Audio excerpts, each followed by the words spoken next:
Ourong est un village de plus de 600 habitants. Une presqu'île située à l'embouchure du fleuve Casamance, dans le sud du Sénégal. La localité est très enclavée et est restée longtemps dans une situation alarmante, avec plusieurs difficultés qui minent son développement, dont celle relative à l'accès à l'eau. Dans cette île, comme dans celle de la Casamance, les populations éprouvent d'énormes difficultés pour se procurer du liquide précieux. À Ourong, les puits déjà creusés ne donnent qu'une eau saumâtre, qui est loin d'être propice à la consommation. Exactement, on a vraiment un problème sérieux d'eau. On a une eau qui est douce, mais qui est ferrugineuse. Je le confirme parce qu'il y a des experts qui sont venus, ils ont vu que c'était du fer. C'était pas autre chose que du fer. Donc l'eau est rouge. On puise cette eau, il faut la laisser se décanter pendant 3 jours avant de la récupérer. C'est un peu difficile. Mais pour se laver, tu n'es pas obligé de décanter cette eau. Donc on se lave avec cette eau ferrugineuse. On a une eau, mais elle est ferrugineuse jusqu'en avril. Après avril, elle devient saumâtre. Donc on a un problème d'eau. Pendant cette période d'hivernage, les villageois utilisent de l'eau de pluie afin de subvenir à leurs besoins quotidiens. C'est pendant la saison sèche que les choses se compliquent pour cette population et surtout pour la gente féminine.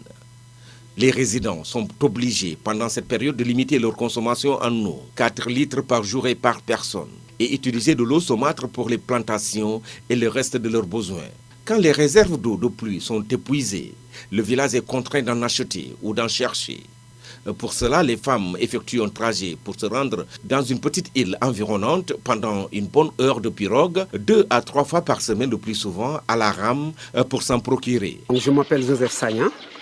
Je suis habitant d'Ourong et je suis natif exactement d'ici.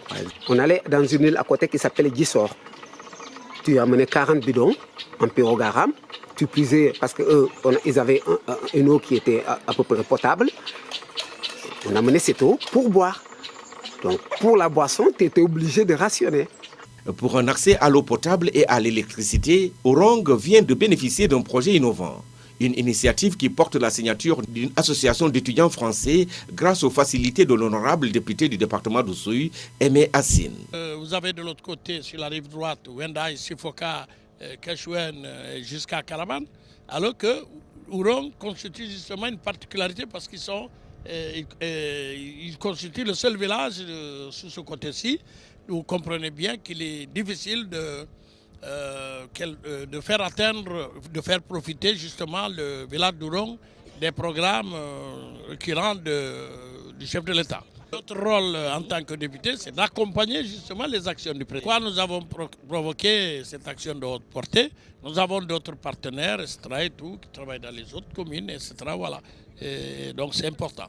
Le village étant situé dans un bras de mer, les analyses de sol ont confirmé que la solution d'un forage était inenvisageable, l'eau salée venant polluer la nappe phréatique. La solution proposée est donc celle d'un dessalement de l'eau de mer. L'eau sera pompée directement dans la mer. Le désalisateur est déjà commandé et la pompe fonctionnera avec l'énergie photovoltaïque. Je suis Renato, le président de l'association humanitaire des arts et métiers, donc l'UMAM. Je suis venu ici avec une partie de mon équipe pour commencer les travaux de notre projet qu'on a mené depuis plus d'1 an pour aider le village d'Ourong à accéder à de l'eau potable. Et on est très heureux de venir ici. On a été très bien accueillis par monsieur le député et Philippe qui nous ont beaucoup aidés durant ce projet. Donc aujourd'hui, ce qu'on va faire, c'est qu'on va commencer à établir les différents chantiers pour débuter notre projet concrètement. Comme l'a dit tout à l'heure monsieur Assine, on a déjà reçu une partie du matériel. Là, l'objectif de notre séjour va être de commencer le forage, où on va puiser de l'eau à l'intérieur de la nappe phréatique et commencer aussi au niveau du local et du réservoir. Ourong est un des seuls villages qui est vraiment pas favorisé au niveau des projets nationaux au Sénégal. Et nous, dans notre démarche, tous les projets qu'on mène depuis 4 ans, depuis la création de notre association, on essaye de repérer un village qui a vraiment besoin d'avoir un accès à l'eau, à l'électricité. Et nous, on essaie de venir apporter notre expertise issue de notre formation pour venir en aide aux villageois. L'accès à l'eau potable en quantité suffisante permettra d'améliorer la santé de la population, baisse des maladies hydriques chez les enfants surtout, d'alléger le travail des femmes. Ce temps occasionné pourra être mis à profit pour l'éducation, l'agriculture entre autres, de diversifier les cultures et d'augmenter les rendements de la vie des populations bénéficiaires. Cette action de haute portée humanitaire va considérablement participer à l'amélioration des conditions de vie des populations insulaires de Ourong, dont l'appellation Andiola évoque l'espoir et la renaissance. De retour de Ourong, Amadi Khalilou Diémé pour la Génération FM.